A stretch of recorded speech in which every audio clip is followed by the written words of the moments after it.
Magandang umaga, narito ang update ukol sa Bagyong Isang at sa magiging lagay ng ating panahon sa susunod na 24 oras. Kaninang alas 2, si Bagyong Isang ay nag-intensify into a tropical storm habang binabaybay pa rin ang West Philippine Sea. Huli itong namataan sa layong 290 kilometers west ng Bacnotan, La Union at taglay na nito ngayon yung lakas ng hangin na 65 kilometers per hour malapit sa sentro at bugso ng hangin na umaabot sa 80 kilometers per hour. Ito ay kumikilos pakanluran sa bilis na 25 kilometers per hour at palayo na nga po ito sa anumang bahagi ng ating kalupaan. For now, hagi pa rin po ng mga malalakas na hangin and also ng mga malalakas po na pag-ulan itong ilang areas ng Northern Luzon, lalong-lalo na itong area ng Ilocos region. But throughout this day po, possible yan by early noon onwards ay improving weather na po or pawala na po yung epekto ni Bagyong Isang sa anumang bahagi ng ating bansa. Samantala, ang southwest monsoon o habagat naman patuloy pa rin po magdudulot ngayong araw ng mga pag-ulan,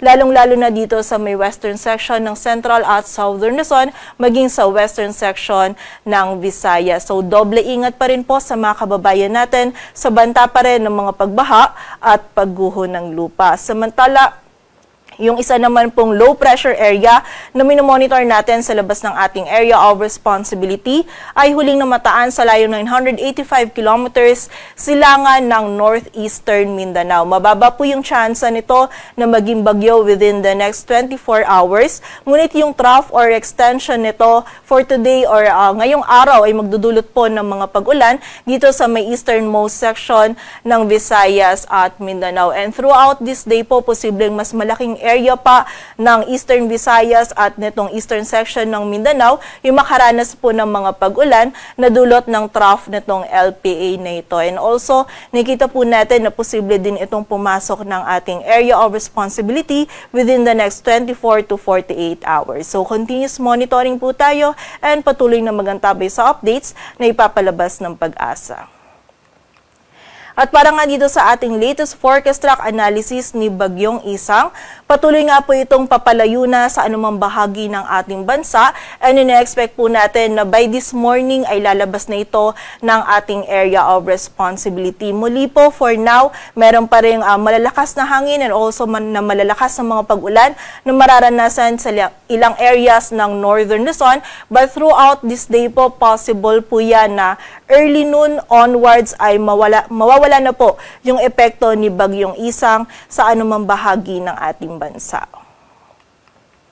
And kaugnay nga po ng mga malalakas na hangin na dala ni Bagyong Isang, meron pa rin po tayo nakataas na wind signal number 1 dito sa bahagi ng Ilocos Norte, Ilocos Sur, La Union, maging sa buong bahagi pa rin ng Cordillera Administrative Region, sa northwestern portion ng Nueva Vizcaya, maging sa northern portion ng Pangasinan, maging dito din sa may western portion ng Cagayan, kasama na po dyan yung Babuyan Islands, at sa western portion ng Isabela. So for this morning, posible pa rin po yung makaranas tayo ng mga malalakas na hangin na dulot ni Bagyong Isang. But throughout this day po, or possible mamaya pong early noon is i-lift na natin itong mga wind signals dito po sa mga areas na nabanggit natin.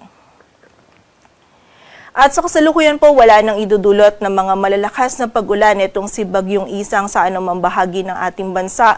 Ngunit yung habagat po patuloy pa rin magdudulot ng mga malalakas na pag-ulan, lalong-lalo na dito sa may western section ng Luzon. Posible pa rin yung 100 to 200 millimeters of rainfall dito sa area ng Occidental Mindoro.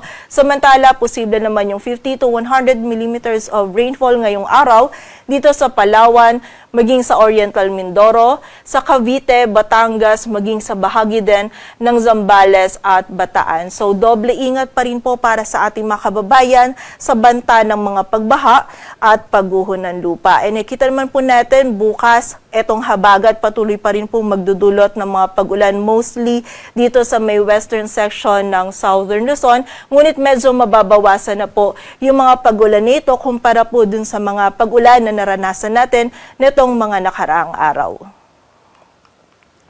And bukod po sa mga areas natin under wind signal, yung habagat po posibleng magdulot pa rin ngayong araw ng bugso ng mga malalakas na hangin dito sa malaking bahagi ng Central at Southern Luzon, maging sa malaking bahagi din ng Visayas at ilang areas pa ng Mindanao. Samantala, hanggang bukas po magpapatuloy yung bugso ng mga malalakas na hangin na ito na dulot ng habagat dito naman sa area ng Kalayaan Islands. Sa kasalukuyan, wala rin po tayong nakataas na gale warning, ngunit iba yung pag-iingat pa rin sa mga kababayan natin na maglalayag dito sa may northern and western sections ng northern Luzon sapagkat magiging katamtaman hanggang sa maalon pa rin po yung lagay ng ating karagatan.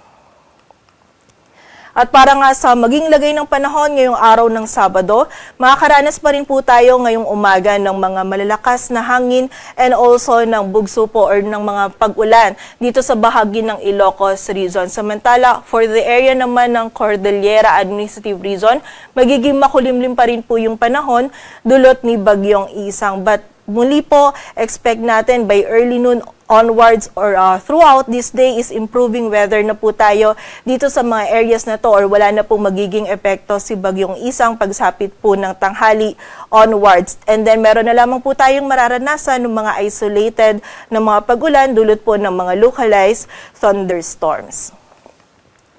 Samantala, dito naman po sa malaking bahagi ng Central at Southern Luzon, wag pa rin po natin kalilimutan yung pananggalang po natin sa mga pag-ulan. Dahil po yung habagat, patuloy pa rin magdudulot ng mga kalat-kalat na pag-ulan, pagkilat at pagkulog dito sa Metro Manila, maging sa Central Luzon, Calabarzon at sa area din ng Mimaropa. So meron pa rin po tayong mga malalakas na pag-ulan na mararanasan, lalong-lalo na dito sa area ng Occidental Mindoro. So muli po, doble ingat pa rin para sa ating mga kababayan, para sa banta ng mga pagbaha at pagguho ng lupa, and also yung mga regional offices natin, nagpapalabas pa rin po sila ng mga thunderstorm advisories or ng mga heavy rainfall warnings ukol po sa mga pag-ulan nito.